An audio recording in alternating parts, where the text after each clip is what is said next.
시청자 여러분 안녕하십니까? BOA 모닝뉴스 시작합니다. 한국과 북한이 지난해 6월 북한의 일방적 조치로 차단됐던 통신 연락선을 27일 오전부터 복원했다고 한국 청와대가 밝혔습니다.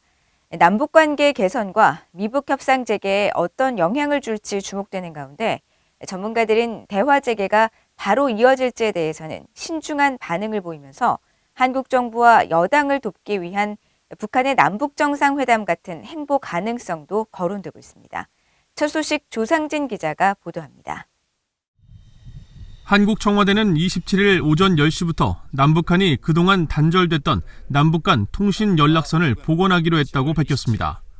청와대는 이 같은 결정이 문재인 대통령과 김정은 북한 국무위원장의 친서 소통을 통해 이루어졌다면서 27일 오전 10시와 오후 4시에는 서해지구 군 통신선을 통해 오전 11시에는 남북 연락사무소 간 통화로 연락을 재개했다고 전했습니다. 이번 복원 조치는 북한이 지난해 6월 일부 탈북민 단체의 대북전단 살포에 반발하며 판문점 채널을 비롯한 모든 남북 간 통신 연락선을 일방적으로 끊은 지 413일 만입니다. 청와대는 남북관계 개선과 발전에 긍정적으로 작용하게 될 것으로 기대한다고 밝혔습니다. 북한 대외관용 조선중앙통신도 통신 연락선 복원이 남북관계에 긍정적으로 작용할 것이라고 덧붙여 한국과 북한의 사전 조율에 따른 공동 발표임을 시사했습니다. 민간 연구기관인 한국국가전략연구원 외교안보센터장인 신범철 박사는 통신 연락선 복원은 미국과의 관계 악화를 원치 않는다는 간접적인 메시지로 보인다며 비핵화 협상을 위한 미국의 우선 양보 요구를 접지 않을 것으로 전망했습니다. 지금 북한의 행보라는 것이 대외 상황을 안정적으로 관리하면서 자력갱생을 하고 자력갱생 성과가 나오지 않는다 하더라도 중국이라든가 한국과 관계 개선을 하면서 경제적인 측면에서 어려움을 회피하고 그러한 과정에서 계속해서 핵능력을 강화해 나가는 것이 결국 북한이 새롭게 택한 노선이 아닐까 싶어요. 한국 정부 산하 국책연구기관인 통일연구원의 조한범 박사는 심각한 내부 위기에 직면한 북한이 한국 문재인 정부 임기 내에 어떻게든 상황을 타개해보려는 움직임으로 평가했습니다. 북한의 입장에서는 문재인 정부와의 그 협상의 기회를 놓치게 되면 내년 신정부 출범은 5월이거든요. 내년 중반 이후에나 한국 정부의 역할을 기대할 수 있게 되거든요. 근데 북한의 지금 내부 분위기는 사실 매우 절박합니다. 식량 문제도 지금 지난해 수해 얘기를 하지만 올해 가뭄까지 오고 있거든요. 그렇게 보면 북한이 훨씬 급한 상황이다. 문재인 정부 임기를 놓치기 어려운 요인이 있고요. 박원곤 이화여대 북한학과 교수는 북한이 한국의 대통령 선거를 의식한 전략적 선택을 한 것으로 보인다며 남북 협력을 지향하는 한국 현 정부와 집권 여당에 유리한 상황을 제공하려는 의도가 깔려 있다고 분석했습니다. 북한이 실질적으로 코로나 상황이 좀 극복돼서 본격적인 대외 정책을 할 수 있는 그런 시점이 빨라야 되는 상반기, 한국 대선이랑 맞물려 있지 않습니까? 그리고 어쨌든 북한의 입장에서는 여당이 되는 게 중요하죠. 야당이 되면 셈법이 굉장히 복잡해지거든요. 그래서 정부 여당에 도움을 주려면 일찌감치 지금 같은 일종의 평화 공세를 해서 남북 관계를 최소 수준이라도 복원시켜 놓는 것이 여당에게 도움을 줄 수 있는 거거든요. 전문가들은 문재인 대통령이 화상 정상회담 의제를 밝힌 바 있고 기술적으로도 준비를 마친 상태로 알고 있다며 실패로 끝난 지난 2018년 한반도 평화 프로세스 재현을 위해 또다시 남북 정상회담 같은 행보에 나설 가능성도 배제할 수 없다고 진단했습니다. BOA 뉴스 조상진입니다. 북한 정권이 공산권 우방국가 쿠바에서 발생한 대규모 반정부 시위에 불안해하고 있다는 진단이 나왔습니다. 생활고를 호소하며 공산당 반대 시위에 나선 쿠바인들의 분노를 김정은 정권은 독재 체제에 대한 도전으로 간주하고 초조하게 지켜볼 것이라는 지적입니다. 함지하 기자가 보도합니다. 조 바이든 미국 대통령은 쿠바에서 일어난 반정부 시위와 관련해 지난 12일 백악관에서 미국은 보편적 권리를 주장하는 쿠바 국민들을 확고하게 지지하며 쿠바 정부는 국민의 목소리를 잠재우려는 폭력이나 시도를 자제할 것을 촉구한다고 밝혔습니다.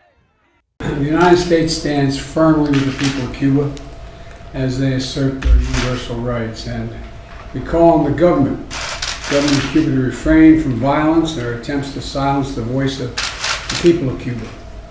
지난 11일 쿠바 수도 아바나 남쪽 도시 산안토니오 데롯 바뇨스에서 시작된 시위는 소셜미디어 등을 타고 급속히 번져 아바나와 산티아고 데쿠바 등 쿠바 40여 곳에서 시위가 벌어졌습니다.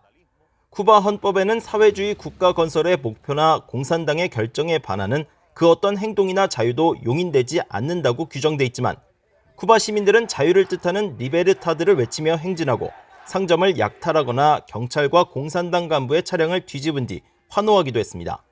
로버트 킹 전 국무부 북한 인권특사는 유엔에서 쿠바는 북한을 지지하는 가장 가까운 나라 중 하나라면서 김정은은 그런 쿠바 내 시위를 보면서 쿠바보다 탄압이 훨씬 심한 북한 내 동요에 대해 의문을 품으며 우려하고 있을 것이라고 지적했습니다. Cuba has been one of North Korea's closest supporters, and in the United Nations, Cuba has carried water for North Korea on many occasions. I think he's looking at that and having doubts and questions and concerns about what's going on in his own country, where the repression is probably even worse than what it is in Cuba. I'm sure he's watching carefully. 로버타 코헨 전 국무부 인권 담당 부차관보는 쿠바 시민들이 생활 실태 악화와 생필품 품귀 현상, 코로나 관련 의약품 부족에 항의해 길거리로 뛰쳐나온 데 대해 북한은 주의해야 한다면서 주민들이 굶주림과 빈곤, 불충분한 의료 서비스를 더는 견디지 못하게 되는 정점이 어디일지 북한 지도부는 분명히 궁금해할 것이라고 지적했습니다. 에반스 리비어 전 국무부 동아시아 태평양 담당 수석 부차관보는 가장 권위주의적 독재 국가인 북한이 최근 쿠바 상황 때문에 불안해하고 있다는데 의심의 여지가 없다며 정권을 향한 쿠바인들의 분노가 자발적으로 분출된 시위라는 점에서 더욱더 그렇다고 지적했습니다. 그레그 스칼라튜 미국 북한 인권위원회 사무총장은 쿠바는 지독한 독재 국가지만 북한은 상황이 더 나쁘다면서 김정은은 어떤 독재 정권도 영원하지 않다는 교훈을 얻고 개혁, 개방, 투명성으로 가는 길을 선택해야 한다고 강조했습니다. No dictatorship lasts forever. Choose the path of reform, change, openness, transparency on your watch. Then peaceful change can come to North Korea. 백악관 국가안보회의 비확산 생화학 방어 선임국장을 지낸 앤서니 루지에로 민주주의 수호재단 선임연구원은 쿠바의 반정부 시위는 김정은 정권을 겁먹게 했을 것이라고 밝혔습니다. 그러면서 김정은 정권은 쿠바 시위를 통해 핵무기와 탄도미사일을 개발하고 호화 별장을 건설하며 엘리트 계층의 특전을 제공하기보다 북한 주민을 도와야 한다는 신호를 읽길 바란다고 말했습니다. BOE 뉴스 함자입니다.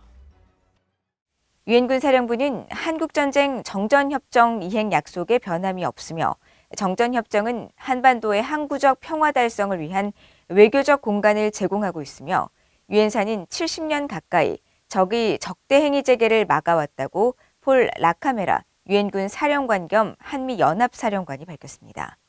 라카메라 사령관은 27일 경기도 평택 험프리스 기지에서 열린 한국전쟁 정전협정 체결 68주년 기념식에서 유엔사는 정전협정 이행을 통해 지난 70년 가까이 적의 적대 행위 재개를 성공적으로 막아왔다면서 22개국 유엔군과 한국군 참전 용사들의 희생을 절대 잊지 않을 것이라고 강조했습니다. 그러면서 정전협정 이행이라는 유엔사의 약속에는 변함이 없다며 유엔사의 이 같은 헌신은 영내 평화와 안정을 보장했고 이를 바탕으로 한국은 전쟁의 폐허에서 벗어나 민주국가로 번영할 수 있었다고 말했습니다. 라카메라 사령관은 정전협정은 항구적인 평화가 완전히 달성될 때까지 외교적인 협상의 시간과 공간을 제공한다면서 향후 70년이 지나도 동맹에 대한 유엔군 사령부의 헌신은 확고하고 변함이 없을 것이라고 강조했습니다. 미국 바이든 행정부가 미한일 3국 협력을 강조하고 있는 가운데 공화당의 영킴 하원 의원은 한국과 일본이 집단 안보 위협에 맞서기 위해 하나로 뭉쳐야 한다고 강조했습니다. 미국 의회에서는 한일 관계를 개선하고 미한일 3국 협력을 강화해야 한다는 목소리가 꾸준히 이어지고 있습니다. 이조은 기자가 보도합니다. 한국계인 미국의 영김 공화당 하원 의원은 26일 워싱턴의 허드슨 연구소가 주최한 화상대담에서 영내 안보 도전에 맞서기 위한 한일 관계 개선의 중요성을 역설했습니다.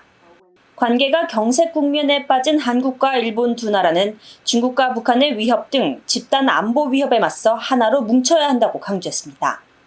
But as democratic nations that all share the same core values and seek to protect the international rules-based order, we must come together as one to face the dangers that threaten to undermine our collective security. And that means we need to come together, work as one to counter the constant threats from China, from North Korea.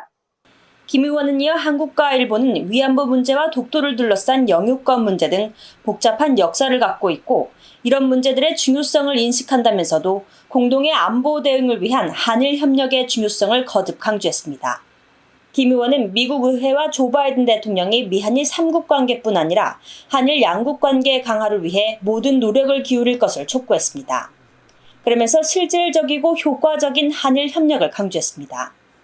We must remember who our true allies are and where our collective interests lie. Continuous survival through countering threats from North Korea must remain a top priority, and it requires practical and effective cooperation between South Korea and Japan to ensure success. 김 의원은 이어 한국과 일본은 기존의 안보 정보 협력을 기반으로 무역, 외교, 문화적 교류에 관한 협력을 촉진할 수 있다고 본다고 덧붙였습니다. 이 같은 발언은 미국 의회에서 한국과 일본이 인도태평양 영내 안보 위협에 대응하기 위해 관계를 개선하고 미한일 3국 협력을 강화해야 한다는 목소리가 지속되는 가운데 나왔습니다. 앞서 민주당의 메이지 히로노 상원 의원은 지난 5월 상원 군사위 청문회에서 한국-일본 간 관계가 역사적 이유 때문에 원하는 지점에 있지 않다면서 한일 관계 개선을 위한 미국 군당국 차원의 적극적인 관여를 촉구하기도 했습니다. 하원 외교위 아테소 위원장인 민주당의 아미베라 의원도 지난 5월 말 VOA와의 인터뷰에서 한일 관계 개선의 중요성을 강조한 바 있습니다. 베라 의원은 특히 한일 관계 개선을 통해 미한일 세 나라가 북한의 강력한 접근법을 가질 때 대북 협상력은 강화된다고 강조했습니다. VA 뉴스 이존입니다. 한국의 북한 인권단체가 중국 정부의 최근 알려진 탈북민 강제 북송 사건에 대해 강력히 규탄하고 한국 정부도 각성해 구제 조치에 적극 나서라고 촉구했습니다. 한국의 북한 인권단체인 한반도 인권과 통일을 위한 변호사 모임 한변은 27일 서울 중국대사관 앞에서 집회를 열고 중국 정부가 지난 14일 선양에 구금 중이던 탈북민 50여 명을 강제 북송한 것은 난민 협약과 고문 방지 협약 등 국제 인권 규범에 대한 중대한 위반이라며 강력히 규탄했습니다. 그러면서 중국은 강제 북송된 탈북민들에 대한 안전한 귀환 조치를 신속하게 취하고 이 사건에 대해 방관하고 있는 한국 정부는 즉시 탈북민 송환 등 만반의 구제 조치에 나서야 한다고 촉구했습니다. 이날 집회에 참석한 한국국회 제1야당 국민의힘 소속 장기표 정책연구원장은 중국 정부는 인권과 자유를 외면하고 한국 정부는 인권을 표방한다지만 정작 북한 인권에는 입도 떼지 못한다면서 북한의 저자세를 취하면 취할수록 북한 인권은 더 유린되고 있는 현실을 한국 정부는 직시해야 한다고 밝혔습니다. 일본 정부는 북한의 식량난과 수해 등 자연재해 상황에 대해 주시하고 있으며 신중히 살펴본 뒤 인도적 지원을 판단할 것이라고 가토 가스노부 일본 관방장관이 밝혔습니다. 일본 정부의 대변인인 가토 장관은 27일 정례 기자회견에서 북한의 식량난 상황에 대한 평가를 묻는 질문에 북한 동향과 관련해 미국, 한국 등 유관국과 긴밀히 연계하면서 중대한 관심을 갖고 정보 수집과 분석에 노력하고 있다면서 이같이 말했습니다. 이어 북한으로부터 지원 요청을 받았냐는 질문에 일본 정부는 북한에 대한 인도적 지원에 대한 필요성을 종합적이고 신중하게 살펴본 뒤 적절하게 판단하겠다는 입장을 갖고 있다고 설명했습니다. 북한은 현재 2주 넘게 지속되는 폭염과 이에 따른 농업용수 부족으로 최대 곡물 생산지인 황해남도 등 각지에서 피해가 이어지고 있으며 신종 코로나 바이러스 방역을 이유로 장기간 국경을 봉쇄하면서 수입이 급감해 심각한 식량난을 겪고 있는 것으로 알려졌습니다. 이상으로 VOA 모닝뉴스를 모두 마칩니다. 시청해주신 여러분 고맙습니다.